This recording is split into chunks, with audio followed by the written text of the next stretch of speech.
Hey, it's your mediator, Belinda J. And real quick, I'm just answering the question that is coming up a lot right now. And I think the holidays maybe has some to do with it. But a lot of people are asking, how can we mediate when there's just no communication? This person's not going to agree to anything. Our communication has completely deteriorated. I think court is the only option here. And the answer to that is you need to try, because often it's just the sound of someone else's voice saying things, and often you just need to be able to have that back and forth conversation in a little more complex way. If I can put you in separate rooms for the conversation, I go talk to one person, then I go talk to the other person. More often than not, what you guys want, the end goal, isn't that far apart. It just takes so much anger to get there that things deteriorate before you get to that end part.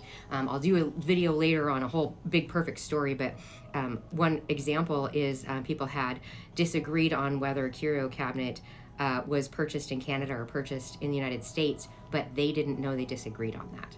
They agreed to the value of it, they agreed who should get it and what compensation there should be, but they didn't agree on where it was purchased, which would be a really big deal. And it was fascinating as I went in one room, like, okay, it was bought in Canada, you think this reimbursement is fair.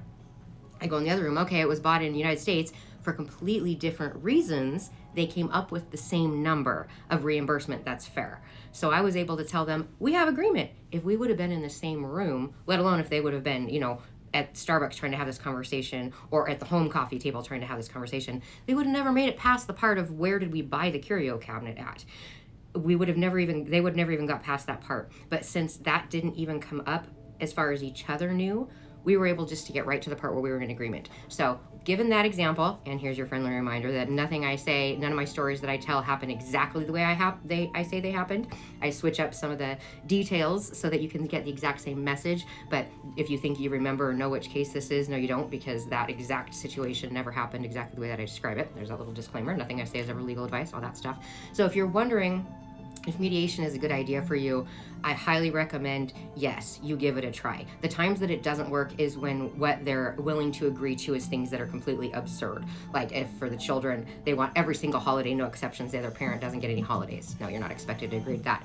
Zero equity in the home when the home sells when there's $100,000 equity to be split. No, I don't expect you to agree to that, and no, we can't mediate that. You need to go to court for that.